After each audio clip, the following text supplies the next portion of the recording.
A home banker, if ever there was one. George Graham had no qualms about ringing the squad changes. Arsenal set calmly about their business. Ray Parlour's cross, Alan Smith's nod, 1-0, 4 minutes gone. The deluge should have followed, but didn't. On the half hour, John Moncur's run came to an end over Paul Davis's leg. Penalty. Paul Bodin drove it past Seaman, and from there Swindon hung on. But manager John Gorman reckons they'll need 5 wins from 6 games to survive. Southampton only 2 places off the bottom, while 6 wins in the last 8 for Chelsea still hadn't secured their safety. The stakes high, so when Chelsea's John Spencer scored a minute before half-time, the joy and relief were obvious. Chelsea bossed the second half, but had to wait until the 80th minute for another goal.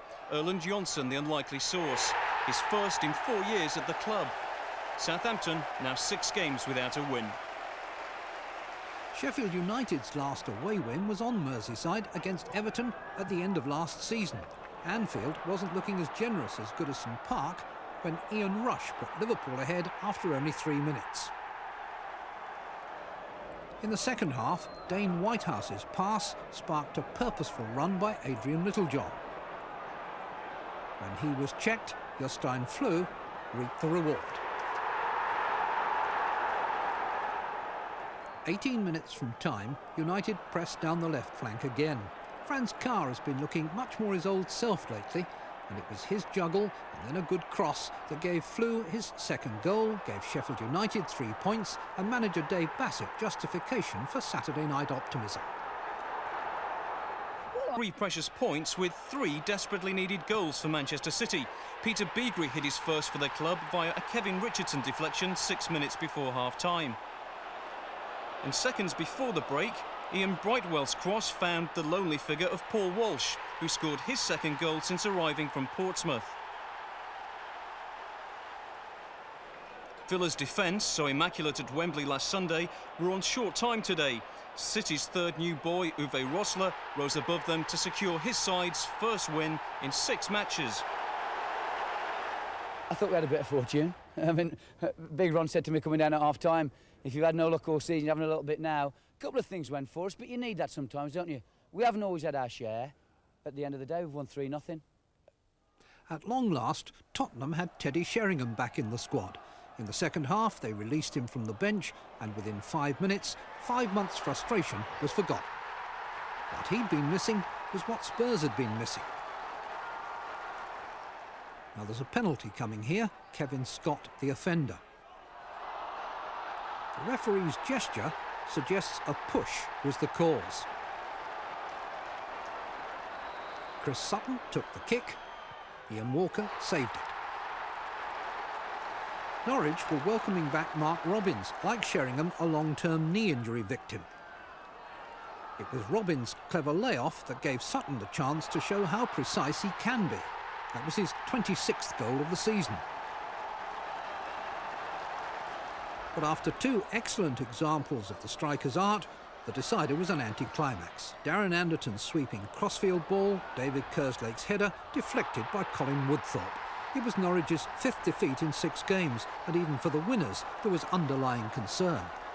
I'm very worried because... 3 for Oldham had lifted them out of the relegation places.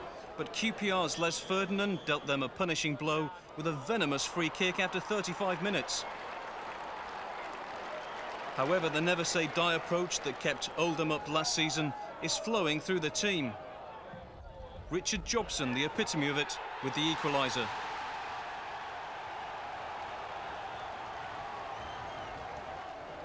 Two goals within 6 minutes of the restart for Oldham. Neil Poynton's long ball and the tenacity of Darren Beckford made it 2-1.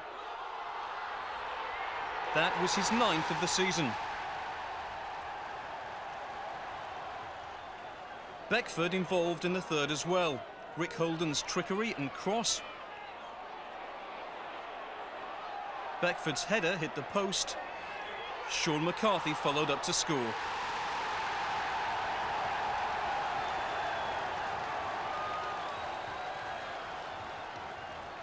QPR's first defeat in 6 games was completed in the last minute. An own goal from Alan McCarthy, the result of yet more tenacious forward play from his namesake. Oldham, a form team among a glut of strugglers. We've had a good run of late. More serious for Everton. Today they met a Sheffield Wednesday side who just ended a dismal run of their own. After Chris Bart-Williams couldn't penetrate, and Mike Williams had seen his shot blocked, Ryan Jones found a way through. Then a Nigel Worthington free kick allowed Bart-Williams to show that he could generate a yard of space, and that was 2-0. Everton's defending was hardly watertight, and the problem spread to the usually dependable Neville Southall, beaten a bit unluckily by the bounce from Nigel Worthington's shot. That provoked Everton to the swiftest possible of responses. From the kick-off, 3 passes put Cottee into the heart of Wednesday's defence and set up his 17th goal of the season.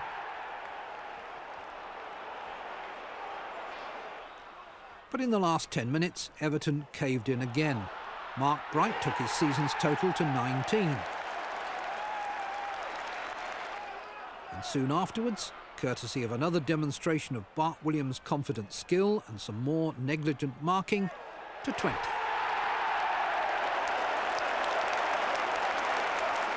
Well, we've had a talk about things. It's no good bashing the players. They're disappointed as well. And we know that we did well on Wednesday, and it's surprising that we can suddenly play like we did today. Matthew Rush brought in after a loan spell at Swansea. It took just 17 minutes for him to make a spectacular impact.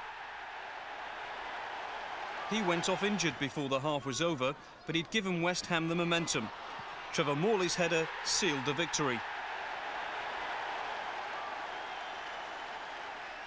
Ipswich's first shot on target came only 3 minutes from time, when former Hammers star Stuart Slater crossed for Paul Mason to score. But a first West Ham win in 3 months lifts them above Ipswich. Just confirming the top of the table after that key victory for Blackburn today. And remember, on Monday, United are at home to Oldham and Blackburn away to Everton. Looking at the other half, those wins today for Sheffield United, Manchester City, Oldham and Spurs have dragged Everton deeper into trouble. How do you see it, Trevor? Well, all those bottom 11 are involved, and Sheffield United, 2 wins in the week, has put the cat among the pigeons, quite honestly. And Monday, you've got Ipswich against Coventry. Whoever wins that one could ease them their way out of trouble, and a very important one with Manchester City, of course, who have got to play Southampton.